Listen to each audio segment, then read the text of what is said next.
Welcome to CARICOMP Insider, where high-tech facial recognition meets real-world intelligence.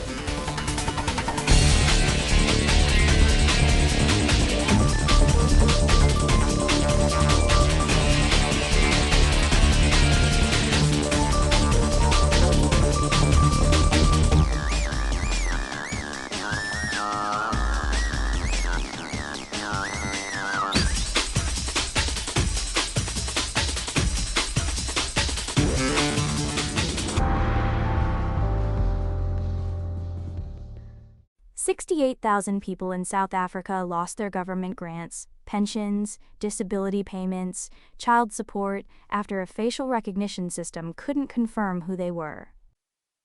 The algorithm processed nearly 1 million beneficiaries.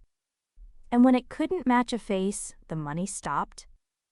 If you've ever taken a bad photo, harsh shadows, dim lighting, an angle that doesn't look like you already know what tripped this system up. Except when it happened to you, maybe a phone app asked you to try again. When it happened to these beneficiaries, their income vanished.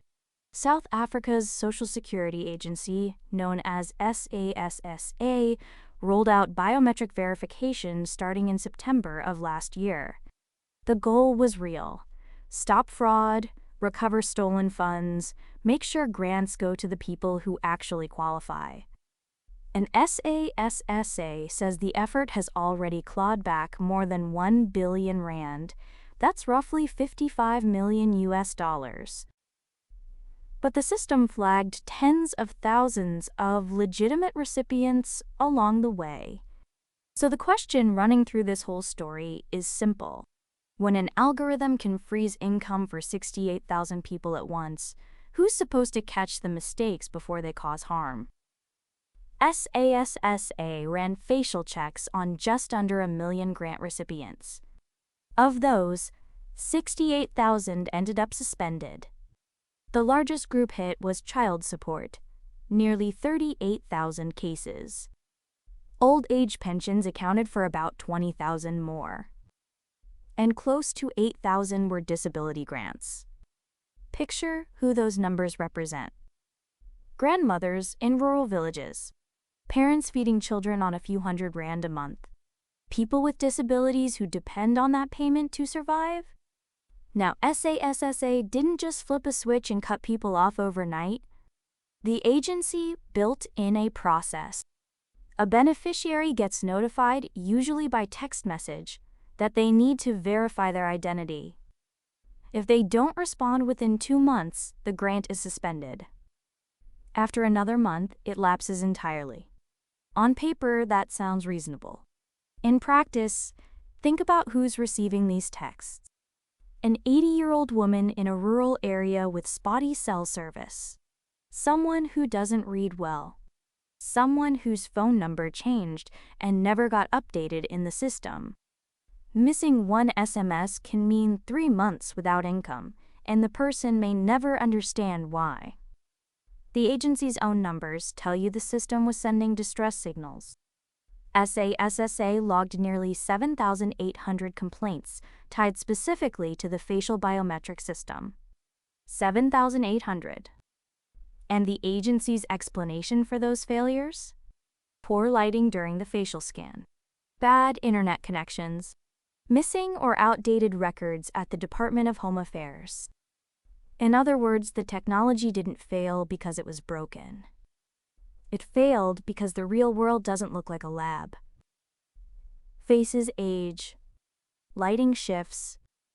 Government databases don't always have a current photo on file. The algorithm did exactly what it was designed to do. It flagged mismatches. The problem is what happened next. When facial recognition failed on a digital platform, beneficiaries were supposed to go to a local SASSA office and verify with fingerprints instead. That's a deliberate fallback. But getting to that office means transportation, time off from caregiving, and knowing the fallback exists in the first place. For someone living on a grant that amounts to a few dollars a day, a bus fare to the nearest office isn't trivial. It's a barrier. And this math matters beyond South Africa. A facial comparison system can be 98% accurate and still produce 20,000 false rejections when you run it against a million people. 2% sounds small. 20,000 people losing their income does not sound small. That gap between the accuracy rate on a spec sheet and the real-world impact on human beings is where the damage lives. For anyone deploying these tools in government, insurance, or benefits administration, that's the number you have to plan around. For everyone else, it means a system can be working correctly and still be causing harm. Regulatory experts studying facial recognition in public sector use have flagged exactly this pattern.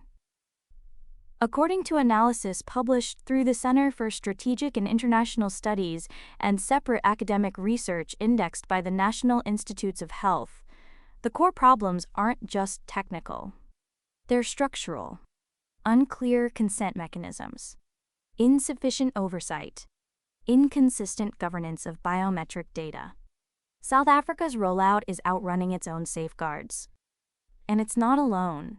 Governments around the world are adopting the same playbook, deploying biometric screening at scale before the rules for handling failures are in place. The instinct is to treat this as a technology story, good algorithm versus bad algorithm. But SASSA's system may actually work. The real failure is that no one hardwired mandatory human review before suspensions cascaded across tens of thousands of accounts. The agency received thousands of complaints and kept suspending grants anyway. That's not a software bug. That's a governance vacuum. So what happened in South Africa comes down to this. A government agency used facial recognition to verify nearly 1 million grant recipients. The system caught fraud, and it also cut off tens of thousands of people who were legitimately entitled to their money but couldn't get past the algorithm. The warnings were there. Almost 8,000 complaints, but suspensions kept rolling. Whether you build these systems or you just depend on a government check arriving on time, the lesson is the same. Automation without a human checkpoint isn't efficiency. It's a gamble with people's lives. The full story's in the description if you want the deep dive. Now you know something most people in this industry don't. Use it. And when you're ready to put it to work, caracomp.com. We'll see you tomorrow.